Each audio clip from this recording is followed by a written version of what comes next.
Hey, welcome back to the Crossroad Diecast Speed Shop. I'm Skip, and on our turntable day, we have another restoration we're going to do. It is a Hot Wheels PowerPad. It's an early 70s Hot Wheel. I believe it's a 1970, I believe, casting.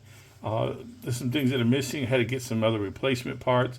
Wasn't able to source a windshield, so I don't know what I'm going to do with that windshield. If I may just leave it without it and do it as best I can, or if I can maybe come up with a way of trying to fix something up that'll work as a windshield. But anyways, it's quite a bit. It looks like a dog may have got a hold of it or something, like, because it just has that chewed look on the back there, and all the glass is missing. But otherwise, I think it's going to be good. It's got the cap style wheels, so we're going to replace those, and we should have a lot of fun with this build. So let's get this thing off the turntable, up on the rack, and take a look and see what we got. All right, well, we're back here in the shop. We finally got our PowerPad all taken apart, and we've got it ready to start our project on it. Again, the PowerPad, I'm hoping this is maybe a second car that I'm going to do as part of National Redline Day. It's going to come out, this video will come out a couple days after my other one, I'm hoping. But I wanted to do a couple of these. I had a couple of these things and thought, well, gee, I'll do a couple of them, just in case one of them couldn't get done in time. I'll do the other one and get that done. As we look at it, again, the PowerPad, it's a pretty simple casting. Again, you can see little flea bites and stuff. Got the base tap. There's only one screw in the base with the 1/72 screw. The other, of course, is in the engine. And so we'll clean that up. We'll get some flits and clean that all up and get that put together for that. The interior is really dirty. We'll clean that up. And it looks like the old roll bar or whatever it was in there is gone. So I may just remove that off of there because I haven't been able to find an interior for this. So I am going to just probably just remove that like that. And maybe later, if I ever find another car with an interior, I'll swap it out. Whoops, sorry about that. Again, the base, we're going to clean that up. It's tarnished. It's got the cap style wheels. We'll straighten out those wheels and get things squared away and give it a good dip in the lime away in water. Get that scrubbed up and shined out. And we'll take those cap style wheels off and put some new ones on there. So look on that, looks pretty good.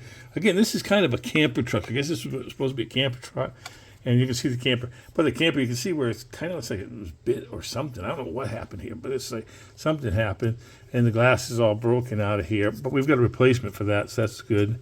But I just wanted to show you some of the things on the inside of here while we're just looking at it. Let's see if I can get the camper shell and stuff. You know, got the little stove top right there. Looks like there might be some flippers, you know, from diving or something. I can't quite tell if that is what that is, but it looks like some flippers. Of course, a little frying pan and a sink and stuff like that. So that's kind of neat. It's kind of neat to see the different things. Maybe that isn't. No, you know what that is? That isn't the flippers. You know, as I look at it closer, stuff. I think that's a sleeping bag. I think that's just the bedding right there, and it's just turned down. Now that I look at it a little bit more, that's what it is. It's always neat to look at these things and see the things that are kind of hidden inside that you don't ever see, and so it's kind of neat to see that. Okay, well, let's get this thing off the rack and into the stripper and begin our project. All right, well, we are moving right along for our restoration on our Hot Wheels PowerPad. Again, I've got it all stripped down and cleaned up, but as I begin to work on it and stuff, there's a lot of spots on here you can see where there's tarnish, and that tarnish is going to shine through, you know, even if I polish it, it's still going to be on there. So what I've done is I like to use, when that's the case, some guys do a zinc thing and replate it and stuff like that, but I don't have that. But what I do use is I like to use this silver base coat that's provided by Second Chance Redlines. I use 5-to-1 mixture, so I usually use like 5 pipettes to 1 pipette of hardener. Again, make sure you use different pipettes for each one, or you're going to mess up your hardener, or you'll mess up your paint and stuff like that. So I've got it all mixed up here in this in this little cup, and so we're ready to lay that on there, and that'll give a nice, like I say, a nice base coat for it to move ahead. So let's move on. Okay, well, we're getting ready to paint our little PowerPad, and you may recall I said I had a lot of green cars and I didn't want to redo that. I was going to do a total paint change. I'm going to use some of this ice blue. When I was doing a little bit of research on the PowerPad, the light blue color was one of the rarer ones that they did on the PowerPad, so I thought, well, I'd just do that just to do it well.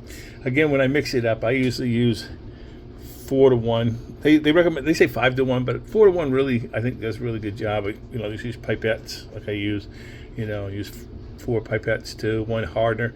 Always use a different pipette for each one, or you're going to end up messing up your paint or your hardener, or both even. You can do that, so that would be not good. Ask me how I know, because that's experience, you know, and it can be a little bit costly when you do that. So we're going to get this thing into the paint booth and get it painted. Again, just a reminder, be sure you, especially with the urethane paints, that you're using some type of mask, that way to help with breathing and not taking any of that urethane. It's not a water-based paint, so you want to make sure that you're using that, and make sure you have good ventilation. As you've seen on some of my other videos, you know that I've got a little paint booth that has an exhaust fan that exhausts out to the outside, and so that helps out. Wear gloves, that's always good. And you know, anytime you're using anything, if you're using it, use the right equipment. You know, if you're using even using one of the Dremel tools like this one here, it's good to have, you know, use protective eyewear. A lot of that stuff you can get real cheap at Harbor Freight or other places. You can find it online, but you know, when it comes to your safety and stuff, it's always better than what it can cost later on. So I just want to encourage you to do that. Anyways, I guess that's my rant for now. Let's get this thing into the paint booth and get started on painting it. Okay, well, I've got the bottom of our PowerPad ready to go into lime away and water. Before I do that, what I'm going to do here is, let me pull out a little bit so you can see, is I'm going to take this tool for straightening out the axles and seeing if I can straighten out these wheels. These wheels are pretty bent, so I'm trying to do that without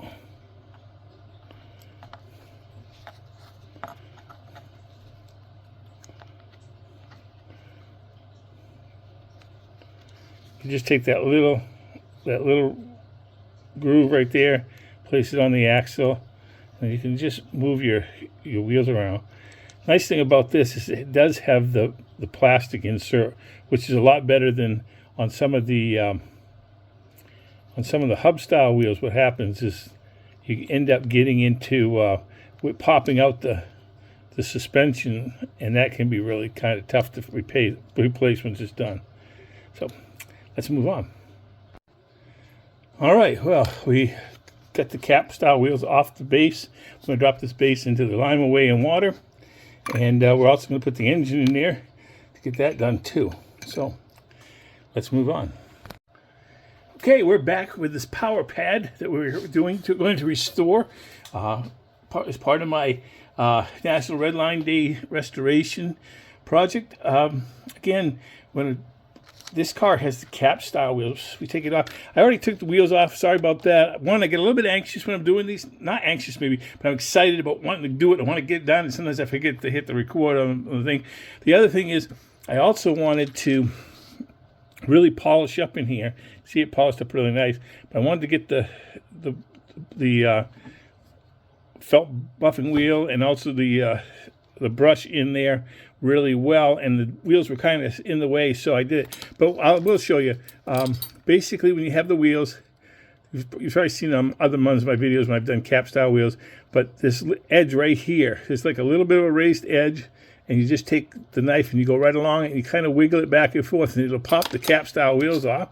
And then, again, cleaned up the base, and now I have some these nice cap style wheels from Second Chance Redlines to go on there to replace those old ones that I had.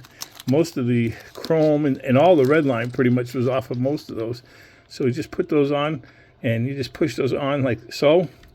You might need, if you have one of these tools, you might have one of these tools. Might be helpful to you to hold the wheel in there, and you just press that on, and yeah, and see, like you can see right there, that ridge. Just gonna bring that in. You see a little bit of a ridge right there, and that's what you run your knife on, and that'll pop it off. So I'll get these other ones put on, and then we're almost ready to finish our project. So let's move on.